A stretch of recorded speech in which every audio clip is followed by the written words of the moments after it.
pagi pemirsa, seputar info kembali hadir di sela-sela aktivitas Anda bersama saya Rahma Amaliatul Hidayah yang akan memberikan berita terbaru dan teraktual.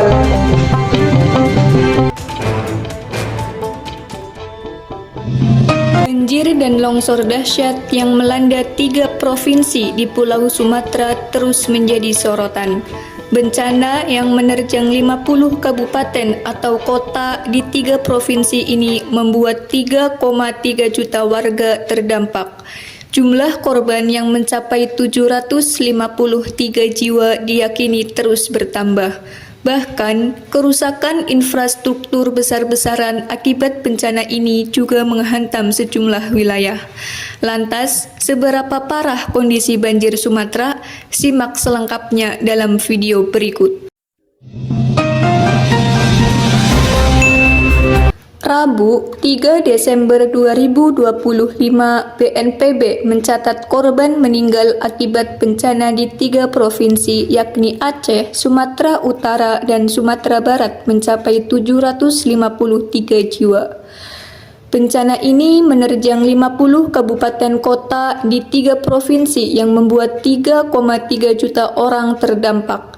Selain korban jiwa, bencana ini membuat 2.600 jiwa luka-luka dengan 650 masih hilang. Dampak bencana ekologi ini pun jauh lebih parah dari yang terlihat di media sosial. Sebanyak 3.600 rumah rusak berat, 2.100 rumah rusak sedang, dan 3.700 rusak ringan. Dilihat dari cakupan wilayah, bencana ini melanda area yang sangat luas. Ketiga provinsi memiliki total luas lahan 172.949 km persegi yang terdampak bencana banjir dan longsor dahsyat.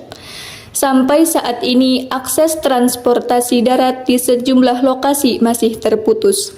Para korban juga masih terisolasi tanpa akses makanan, listrik, jaringan internet, dan air bersih yang memadai.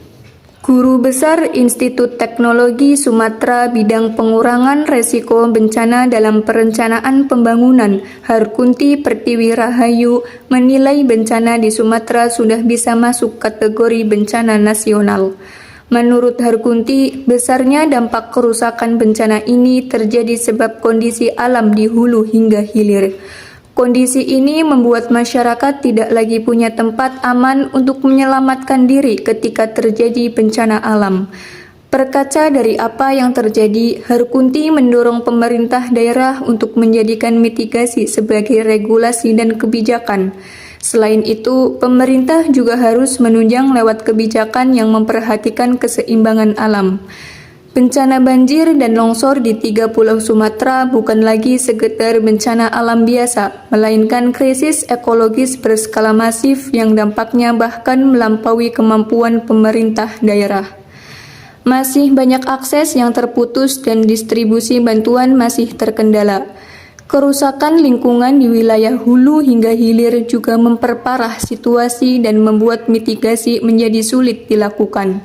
Saat ini, penetapan status bencana nasional menjadi langkah paling mendesak agar seluruh sumber daya negara bisa dikerahkan secara maksimal. Dan saudara, informasi tadi menutup perjumpaan kita kali ini. Saya, Rahma Amaliatul Hidayah, pamit undur diri dan mengucapkan terima kasih atas kebersamaan Anda.